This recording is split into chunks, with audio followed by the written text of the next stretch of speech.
Cheat meals. I am asked often what I think you should eat or not eat. Then I usually get asked about when or how to have a cheat.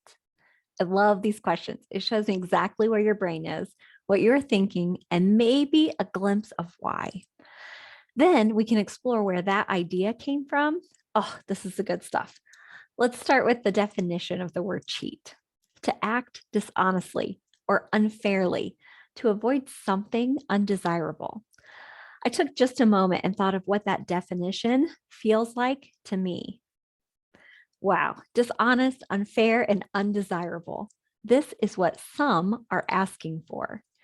They ask how cheat days work, when and how they should include them. And if you use the definition of the word cheat, then they are asking, when should I eat dishonestly? How can I escape the unfairness of my plan? How can I take a vacation from the undesirable that my plan is? That doesn't sit lightly in my body. How about yours? I talk often about cleaning up the language. When you are aware of how the words you speak to yourself create feelings that either motivate you or don't, then you see how much power those words we use automatically have. So, first question: why do you want a cheat or a treat?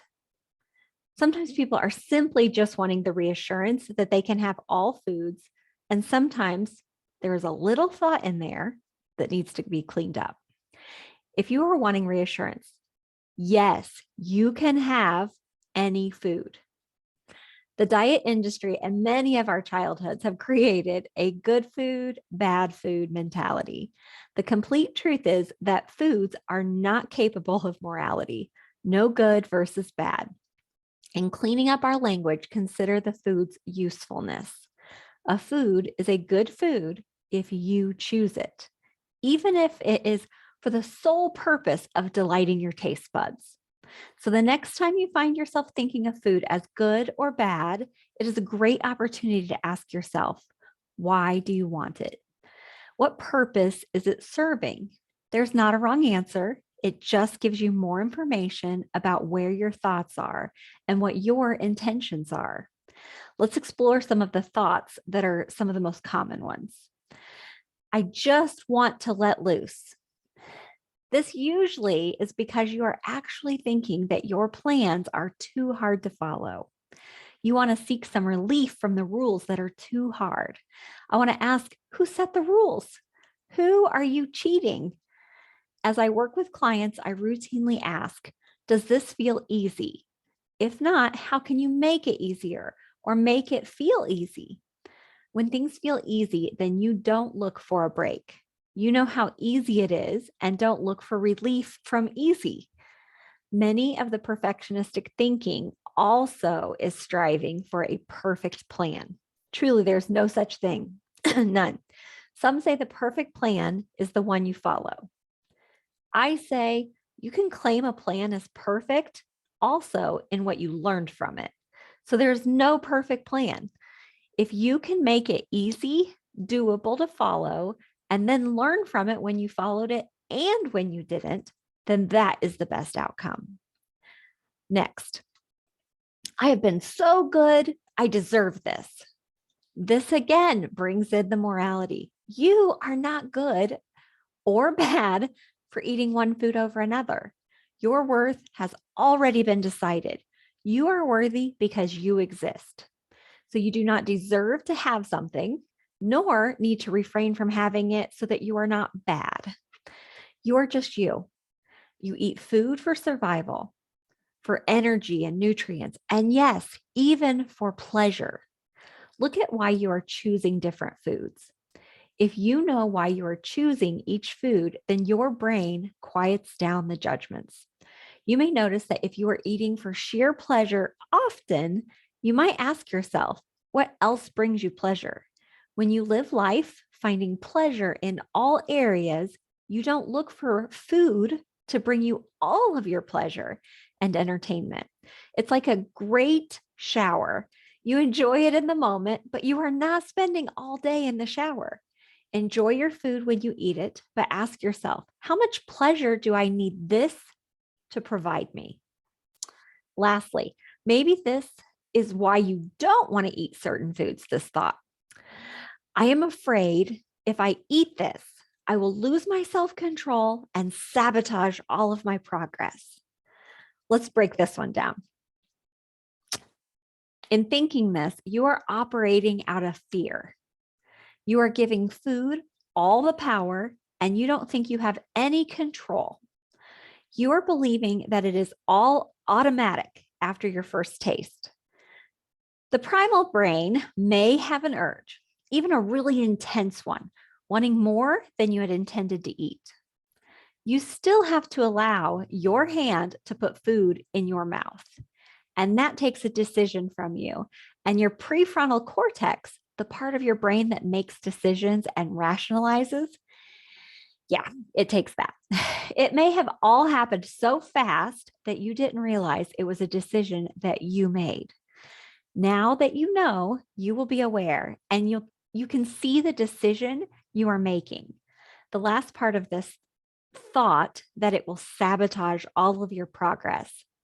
There is not one thing that will sabotage all of your progress. There is not one thing that creates all of your progress.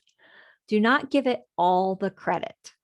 When you blame something or someone, giving it all the blame, you are also relinquishing any of the credit. You are dismissing the credit you have earned in the progress you have made.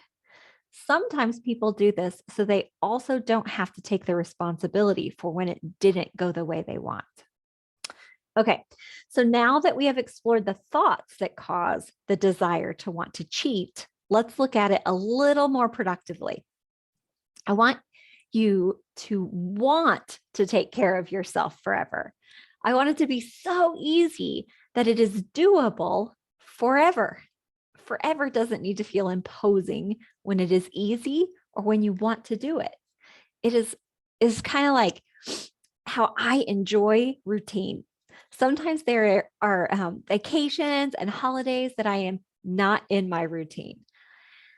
It always feels good to get back home to my routine. Food is not any different. Instead of needing a break from your plan, include these. I did not quit my job to take a vacation or celebrate a holiday. I brought my routines with me and I came back to the ones whenever I got home. You do not need to stop your plan either. Plan for what you enjoy. If you see yourself in the future at your goal weight and enjoy those foods, then learn how to eat them responsibly now. Acknowledge and process what comes up in your mind. Change useless or limiting thoughts about food. I have foods that I call richer than my normal daily eating. Sometimes these foods are higher in sugar, sometimes it is sodium or fat. How I classify them as richer is how my body responds to them. So they might not be richer for you, but for me, my body has bigger responses when I eat what I call the richer foods. I do not want as many triggered responses. They might be like gas and bloating, diarrhea, lack of energy. I don't want as many triggered responses. So I don't think that it is unfair because truly I can eat those foods whenever I want. But I know that when I choose them, I am also allowing what comes with them. So I have learned how to adjust the quantity and frequency that I eat them. And yes, sometimes I still choose even the worst of the responses for a bowl of ice cream. But I made the decision and I know how to take care of my body too. So you get to decide all of it. It's your choice. I want to end with some feelings. How do you want to feel? Do you want to feel fear, guilt, and shame? Judging and justifying your choices? I prefer to feel empowered and capable, knowledgeable, and enjoyment. A thought I have progressed to is that some foods I eat are just for pure enjoyment. I consider them indulgent. They are a luxury, and when I plan them, I get excited and I look forward to enjoying them. This has been useful for me around candy. I used to bring big bags of food home, big bags of that candy, and eat them to feel good. So now I think of that kind of candy that my family brings home is for them. I think that if I want to indulge in some candy, then I want the good stuff. Godiva, Ghirardelli, some of the chocolate shops around town. I don't typically keep any of that at our home. I think of it as a luxury and enjoy that experience I create. Going to the store to pick out a piece or two. I look it all over, I make my decision. Then when I eat it, I slow down and I really enjoy every moment, every taste, the whole experience. This has become so special to me that when I do plan it and take the time, I really look forward to it. And all the other candies are just lesser. I rarely even have an urge for them anymore. I have noticed that I don't even want luxurious candies very often. I didn't want to diminish the specialness, the whole experience. Again, this is just my thoughts, and I keep them because I find them useful. I don't think that way about all foods, just some. And I do include some other foods that would maybe be what I would consider richer foods, probably even weekly. I've just learned how to eat them so that I am okay with my body's responses, or I've diminished the responses that I get from them, what I like to call responsibly. So you hold all the power. You decide what foods, how much, how often. And as you learn to eat them in a way that moves you to your goals or maintains your goal, then you don't operate from fear. You don't seek relief from your thoughts. I want to tell you, you are so capable of hitting your goals and enjoying any food.